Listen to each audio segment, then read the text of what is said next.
আজকে ঘটনা জানা গেল, এক হুজুর মানুষের ছেলে, যে হুজুর টুকটাক ওয়াজও করে, বয়ানও করে, ছেলেটা মুখে দাঁড়িয়েও আছে, গায়ে সুন্নতি জামা মানে পাঞ্জাবিও পরে, এমনটা দেখা যাচ্ছে, নিজের মাকে নিজে হত্যা করে ফেলেছে। মায়ের পাপটা কি, মায়ের অপরাধটা কি? মায়ের অপরাধ, ছেলেটা হারাম রিলেশনে জড়িয়েছিল কোনো মেয়ের সাথে, টাকা পয়সা ধুমায় ওড়াতো, এগুলো তো জানা কথাই। কি করতে পারে মানুষ প্রেমে অন্ধ হয়ে গেলে, অবশ্যই ইও আমি ওয়সিম। তো এখন বাপ মা এটা কি পছন্দ করবে যে তার ছেলে অবৈধ রিলেশন করবে, সেটার পেছনে টাকা খরচ করবে। তো এখন টাকা চেয়েছিল, 500 টাকাও নাকি চেয়েছিল, মা তো দেয় না, খালি বকাঝকা করে, গালমন্দ করে, আর তোর মতো ছেলে দিয়ে কি হবে, বিভিন্ন ভাবে তার টিটকারি মারে। এখন একদিন ঘরে এসে দেখে মা বসে বসে মাছ বা কিছু একটা কাটাকাটি করছে, বটি সামনে আছে, পেছন থেকে গিয়ে শ্বাসরুদ্ধ করে মারে জানেই মেরে ফেলেছে। আমার তো মনে হয় মা মরে অতটা কষ্ট পায় নাই যতটা কষ্ট পেয়েছে ছেলের বিশ্বাসঘাতকতা দেখে। যখন অনুভব করেছে তার ছেলে, আরে যাকে সে 10 মাস কষ্ট করে গর্ভে ধারণ করেছে, যে এই বাচ্চাটাকে একটু সুখ দেওয়ার জন্য নিজেকে তিলে তিলে বিশ্বাস করেছে, আর ওই বাচ্চাটা, ওই পুত্র সন্তানটাই তাকে শ্বাসরুদ্ধ করে হত্যা করার চেষ্টা করছে। এর চাইতে একজন মায়ের জন্য বড় লজ্জা, বড় কষ্ট, বড় আফসোস, বড় দুঃখের বিষয় কি হতে পারে?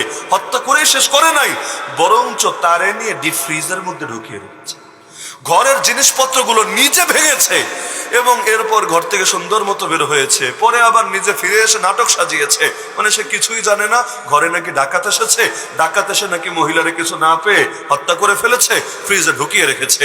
কিন্তু পাপ কি আর গোপন থাকে নাকি? এক সময় বের হয়ে গেছে, আসলে ডাকাত টাকাত কিছু না, বরঞ্চ কুলাঙ্গার সন্তান নিজে নিজের মাকে হত্যা করে ফেলেছে। কিসের জন্য?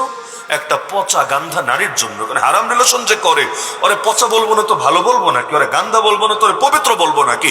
অথচ একটা বার যদি চিন্তা করতো, আরে আল্লাহ এর চাইতে 1000 গুণ পবিত্রা নারী তার জন্য সৃষ্টি করে রেখেছেন জান্নাতে, ওর মরতে দেরি হবে, সেই হুরের সৌভাগ্যবান স্বামী হতে তার দেরি হবে না। আগামী দিনে সৃষ্টি করা হবে তা না, প্রত্যেকের জন্য জান্নাত সৃষ্টি করে রাখা হয়েছে, এবং সেই জান্নাতের মধ্যে নেয়ামত প্রস্তুত করে রাখা হয়েছে। এমনকি হাদিসের মধ্যে আছে, বান্দা যখন নামাজের কাতারে দাঁড়ায় আর জিহাদের সারিতে দাঁড়ায়, হুররা তখন আল্লাহর কাছে দোয়া করতে থাকে, আয় আল্লাহ, আপনি আমার স্বামীকে আরো শক্তি যোগান, মনোবল বাড়ান, হিম্মত যোগান, ইস্তেকামত দান করেন। আর যদি সে নামাজের কাতার থেকে সরে যায়, জিহাদের সারি থেকে পালায় যায়, তখন আল্লাহর কাছে মাফ চাইতে থাকে, আল্লাহ ওরে মাফ করে দেন, আল্লাহ ওরে জান্নাতের যোগ্য রাখেন, জাহান্নামে দিয়ে দিয়েন না।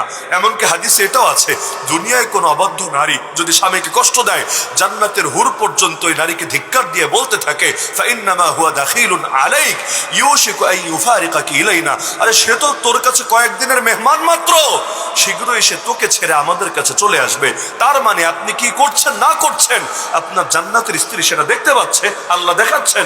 যদি না দেখে তাহলে এগুলো বলে কিভাবে? এমনকি কত বুজুর্গের এমন ঘটনা আছে, মৃত্যুর আগেই দেখতে পেয়েছেন হুর জমিনে নেমে এসেছে তাকে ইস্তেকবাল করার জন্য।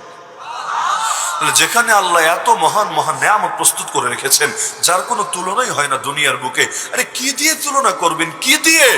যদি দুনিয়াতে থুতু ফেলতো কোনো হুর, না পারফিউম লাগতো, না খুশবু লাগতো, না আতর লাগতো, ওই সুবাসেই গোটা দুনিয়া চিরকাল সুবাসিত হয়ে থাকতো।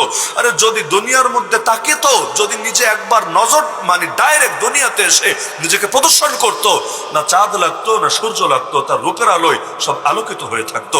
আল্লাহ তাদেরকে এমন সৌন্দর্যবতী বানিয়েছেন, কোন কবির যোগ্যতা নাই, কোন সাহিত্যিকের যোগ্যতা নাই, কোন বক্তার যোগ্যতা নাই তাদের সৌন্দর্যের বিবরণ দিবে। আল্লাহ টুকটাক কিছু উদাহরণ তুলে ধরেছেন কোরআনে, তাও ততটুকু যতটুকু বান্দা বুঝতে পারবে, তাও তো সব বুঝে আসে না। এই যে 70 ধাপ কাপড় পরার পর, এত ধাপ কাপড় অতিক্রম করে, চামড়া অতিক্রম করে, গোশত অতিক্রম করে, হাড্ডি অতিক্রম করে, হাড্ডির ভেতরে শ্বাস আর মগজ পর্যন্ত দেখা যাবে, এটা যে সৌন্দর্যের একটা উদাহরণ হতে পারে তাই তো মাথায় ধরে না। এটা আবার সুন্দর হয় কিভাবে আমরা কেউ বুঝি না, বোঝা সম্ভব না। কিন্তু আল্লাহ নবী যা বলেছেন সেটা ভুল হবে না, হতে পারে না। জান্নাত তো জান্নাতি, দুনিয়া দিয়ে বুঝবো কিভাবে? আরে আগের যুগের মানুষরা এই যুগে এসে মোবাইল টেপানো শেখানো যায়। অ্যান্ড্রয়েড ফোন কয়জন বোঝে? অ্যান্ড্রয়েড বাদ দেন, আগের গুলাই খালি চেনে একটা লাল সুইচ আর আরেকটা হলো সবুজ সুইচ। সবুজটায় চাপ দিলে কল রিসিভ হয়, আর লালটায় চাপ দিলে কল কেটে যায়। তাহলে আগে কয়দিন আগের মানুষ, কিন্তু তাকে পর্যন্ত একটা মোবাইল আপনি শিখাইতে পারলেন না। আর সেখানে জান্নাত, যা কোনো চোখ দেখে নাই, কোনো কান শোনে নাই, কোনো অন্তরে কোনোদিন কল্পনা আসে নাই, কিভাবে চিনবে, কিভাবে জানবে? বান্দারা যাতে এগুলো থেকে দূরে সরে যায় সব প্রস্তুতি গ্রহণ করে রেখেছে।